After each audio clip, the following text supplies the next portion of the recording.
Good morning, friends on the League Facebook page.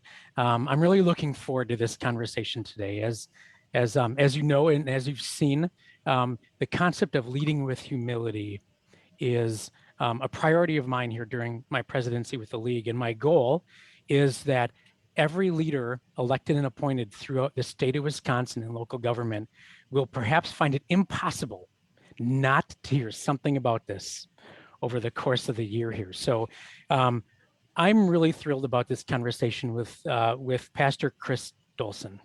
I told Pastor Chris that he's kind of become in some regards, my COVID pastor.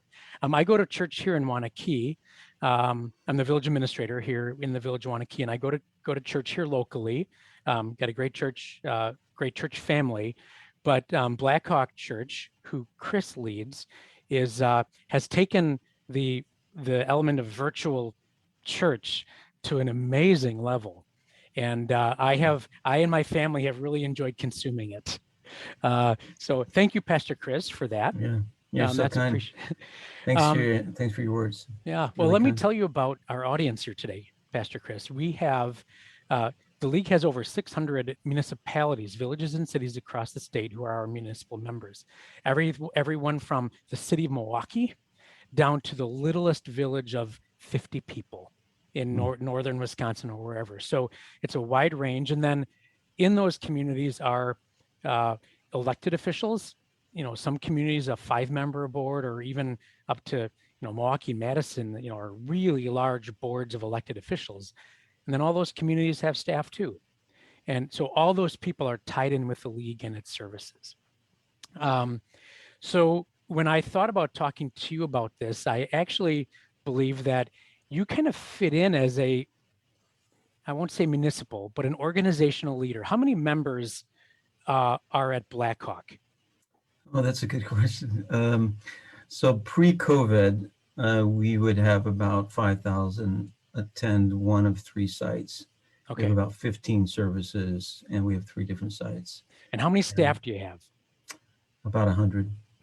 You, as an organization, are much, much larger than Wisconsin's average community. Our average community, as a member of the League, is under 1,500 people in population. Wow. So, But so you have you might say, hey, I'm a pastor. How does this relate?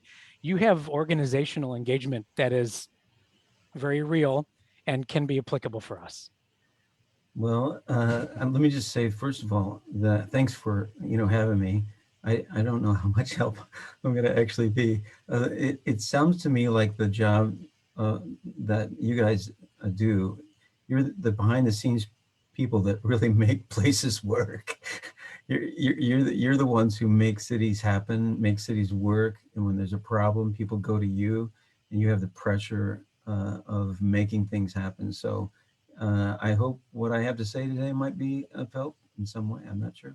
Great. Well, let's jump into it. So, Yeah. here's my first question. Again, our theme here is humility. But as you think about people like me and my colleagues, community leaders across the state, caring for citizens, managing our employees, what one characteristic of leading with humility just jumps right off the page to you?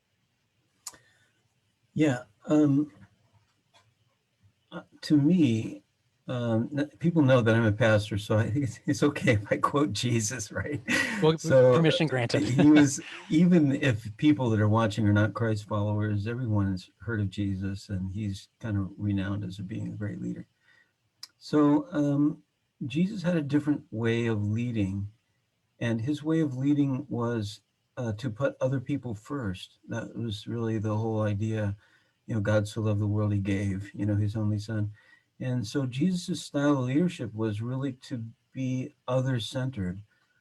He said once in Luke 22, it's recorded that the you know the world has all these people who lead, and they kind of bark orders at people. But he said to his disciples, not so with you, but you should be like the one who is serving at the table, not like the one who's sitting at the head of the table. So to me, that's the mark of a great leader, is someone who is other centered. They put other people ahead of themselves. They think of the other person first. I would always think if tell my other pastors that if they could have done a job while they were coming up in life of serving, where they, no one noticed them, no one cared about what their name was or anything like that. That would be the best prerequisite to being a pastor. It might be like some of the people that are talking to you right now. Nobody cares about you really as a person. They just want to make sure you are doing things right. That's a great opportunity to serve other people, to be other centered. Yeah. Okay, good. And I've heard you talk about that, in fact, in sermons before. So I'm actually not surprised that that's where you go with your answer.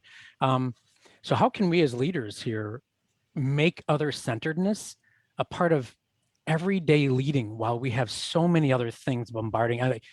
How can that be sort of frontal lobe for us in our Sure. daily work? Yeah. So I could talk about this all day. So first of all, it's a big value that you have to bring into your organization that you're leading. So it's not just like a tip. Being other centered and being about serving people is a big value. It's a value. So if you're working with other people, talk to your team. How can we be other centered? How can I display that to you? How can you be that way to me? How can we be that way to the people that we're serving? How can we do it? So just have a team time where you actually talk about different kind of things. And then you as the leader have to model it. So otherwise it's just like something that you heard at a webinar or something and like, I'm just going to do this, but you got to model it. So you got to model other-centeredness. So if somebody just says, hey, I had to take off half the day because my dad had a heart attack yesterday or something like that, then you better follow up with that leader. You better call them about how their dad's doing. You better do that. If you're forgetful, like I am, you use one of the apps about a reminder app that says, "Hey, make sure I call Joe about his dad." And we have all kinds of apps now that can help us think about other people. And so that little alarm goes off, at 7 p.m. at night, and you go, "Oh, I should text Joe to see how his dad's doing." So once people actually, you can talk to people all day long, but it doesn't mean anything. It's your actions. That's what matters. So if you say we want to be other centered here, how can we be other centered? And then you actually follow up with that in the real world. That will mean more to people than you're just talking about it. So you got to model it. Yeah, good points. Um, I would admit I try. I also fail. One thing I would add is that when I've failed at that, I remember one time I spaced on going to a police officer's retirement party. Like it was on my Yeah, yeah, calendar, yeah, and yeah. something came up, Oh, and sure. and I was a no-show. Right. Um, and I made it a point right away when I realized my error that I got a hold of this newly retired officer and owned it. And I said, I really dropped the ball. That was really bad. That was bad of me. Please accept my apologies. And I certainly went on about how much we appreciated his service. But when I forget about it, I make it a point. I make certain that I Yeah. own it and don't dismiss it. Here's the thing. I bet he remembers that. I bet because you took the initiative to say I was wrong and I messed up. People just don't do that. So humble leaders that are other centered do that, but most people aren't that way. So when you're modeling right there, hey, before we get into the meeting, can I just say something to you? I just screwed up, and I gotta just talk about that first. Hmm. I'm so sorry. That's just being other centered, and it's anyway. People people go, oh, I can't believe you admitted something like that. Hmm. Yeah, we could go on forever, I think, Chris, here. Yeah, But we I do could have do. a couple more questions. Sure. So local government leaders are often in the position as a target of sorts. Whether it's direct criticism about decisions, local decisions, or even personal attacks. Um, Under those circumstances, what's your advice on how to remain humble and to remain other-centered when others are in this position of offense and Coming after you. attacking? Yeah, Yeah, on social and media. that it's so real. It is so It's real. In my 20 plus year career, I've just seen that yeah. the tools of that trade are becoming really tricky. Yeah, it's just awful. You know, I've been in ministry 37 years. I mean, I just can see an evolution in this. Man, I tell you, I get criticized a lot.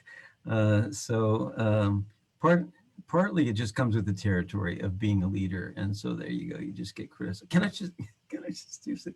I don't know if I'm gonna be okay. You're never gonna have me back, but See how it so goes. so when I mentor pastors that they just got dumped on by somebody or something like that, and they're younger pastors, and they're like, "Wow, can't believe Christians behave that way." I'm thinking like, "Wow, okay, they do." I don't know if I can say this, but I'm going to say it. So I say to my people I'm mentoring, I say, sheep shit. I don't know if I could say that, but You just sheep, did. sheep shit. They're not bad sheep. It's what sheep do. And if you're going to be a shepherd and you expect to not step in some of this, then maybe you've got the wrong job because it's just what sheep do. Hmm. Leaders are leaders. They're out in front and you're going to get attacked. That's the nature of leadership. It's just going to happen. But people attack us with the most pointed words and they really cut through. There's a Proverbs 12:18 goes like this: the words of the reckless pierce like swords, but the tongue of the wise brings healing. All leaders get attacked. There's a great book called Leadership in Turbulent Times by Doris Kearns Goodwin. It's a fantastic book. It's a Pulitzer Prize winning book, and she writes about the presidents Lincoln, Teddy Roosevelt, Johnson, and Franklin Roosevelt. It's just a fantastic book on leadership. So those guys face some difficult times, and they're political leaders. So your listeners would appreciate that book. She tells a story about what Lincoln used to do. He used to write what he called hot letters, where somebody would attack him, and then he would sit down and write a scathing rebuke to them. But the thing is he never mailed it. So 50 years after he died, historians could open up, the archives, and they found all these letters that were written by Lincoln to people, but then at the bottom it said never signed, never sent in his handwriting. Hmm. And so he practiced this thing of he'd write things out. So if it's okay with you, I'll quote from Goodwin's book. So he had a Secretary of War named Edwin Stanton, and Stanton was really angry at someone for criticizing him during the Civil War. So Lincoln listened to Stanton. I'm quoting from Goodwin now. Mm-hmm. Lincoln listened to Stanton as he worked himself into a fury against one of his generals. "I'd like to tell him what I think of him," Stanton stormed. "Why don't you?" suggested Lincoln. "Write it all down." When Stanton finished the letter, he returned and read it to the president. "Capital," Lincoln said. "Now, Stanton, what are you going to do about that?" "Why, I'll send it, of course." "I wouldn't," the president said. "Throw it in the waste paper basket." "But it took me 2 days to write it." Yes, yes, and it did you ever so much good. You're better now. That's all that is needed. Just throw it in the basket. And after some grumbling, Stanton did just that. Somebody once said that the email draft box is a leader's best friend. So you sit down and you write out a draft and you just put it in that draft box and then go eat some food, exercise, get some sleep, talk to some friends, get your mind off of it, and then go back to that draft and see if you want to send it then. That's your best friend, I suppose. The send button is your worst enemy, isn't it? Can be, especially if you do copy, copy, or you forward things like that. So criticism is just part of sheep shit. And if we're going to lead sheep, we're going to expect to walk in it from time to time. It's just, and the thing is, what I'm trying to say to my other pastors, it doesn't make them bad people. It's just what people do. It's what people do. And you never know if another thing I say, I could talk about this all day, Todd.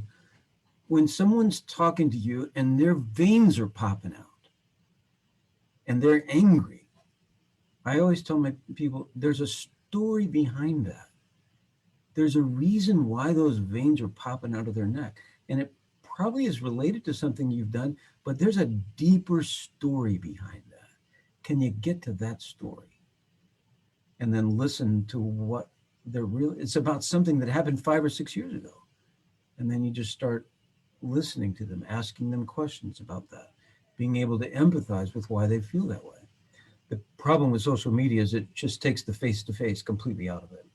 And people are not engaging face to face anymore. They just sit in the comfort of their office and fire off these huge bombs. So I know a couple I of don't know if times. that's helpful. No, Yeah. that it's those are great. Those are great words. Good perspective too, from a couple different angles. I know sometimes um, I've seen social media post attacks, and I have all but gotten on my knees to beg a person to come and talk to me. Mm-hmm. Um, Even people who I thought I had good relationships with, um, it's demoralizing when they either totally ignore the request or say no to your face. Right. Um, but man, maybe that's where realizing that there's more going on is really necessary for us. Yeah, there's a story behind it, probably. The other thing, too, that's going on in our world today is that people don't listen to what you're actually saying. They plug you into a narrative they've already created for you because most of their operating time they're listening to other things. And whatever those other voices are saying to them, they just plug that into you. And so it's really hard to untangle all of that. Uh, I try to respond to all of the critical emails that I get, and I get a lot of them. And a lot of times people are surprised that I'm actually responding to them. Hmm. So it's also good advice. Well, good. I know we're getting tight on time, and we could go on forever, Pastor Chris, and I'd really enjoy that. But I do want to give you a chance to take us away with a closing word. What do you want to convey? What would you like to convey here at last to our audience, city and village, public service, in public service across our state? Sure. First of all, what you are all doing is extremely important. And thank you for your service. You serve behind the scenes. You don't get paid much. You're out in the cold. You have a really, really hard job. So I just wanted to say thank you to everyone who's serving. Um, and a lot of times when you show up in the news, it's in a negative. You're getting hit on by someone, or you're to blame for something. So you have a very difficult job. So here's just one person who says thank you for what you're doing. So the other side of that is, if I can give one more thing, is that because our jobs cause us to focus so much, sometimes we can lose perspective, like about the rest of the world and what's happening. I do that all the time. I get sucked into Blackhawk. That's the name of the church that I pastor. And my wife sometimes leans in my direction and she just looks at me. She says, people don't think about church as much as you think they do. Hmm. So that might be good advice for all of us. You focus, but probably people don't think about your situation, your town, as much as you think they do. They don't actually. And it causes us to have a little bit more perspective on kind of the world in which we're serving. We're all passing through. Uh, you took the job from someone else who had it before you. They had it before someone else and someone else. And after you, somebody else is going to have the job, and then more people down the line. Um, just remember to kind of just keep things in perspective. The sun doesn't rise or set based upon the decisions you're going to make. But at the same time, remember um, your job is really difficult, and probably more people appreciate what you're doing than you can imagine. So Hmm. that's my word. That's excellent. Let me congratulate you, sir, on a career that is going to be coming to an end soon. I understand you're retiring this year, right? Yes, I Yep. am. Yeah, Congratulations. 133 days, if anybody's keeping track. I believe you're For that. keeping track. Yeah, that's right. Yeah, yeah. Thanks, Yeah. thanks, Todd, so much Yep. for that. I'm, Yeah, I'm yeah. proud. I'm proud of you. Proud of your work. And I think these words that you shared, all of our members who take the time, I don't know what's been 15 minutes or whatever, maybe it's been 20, but hopefully we feel a little lighter Oh, great.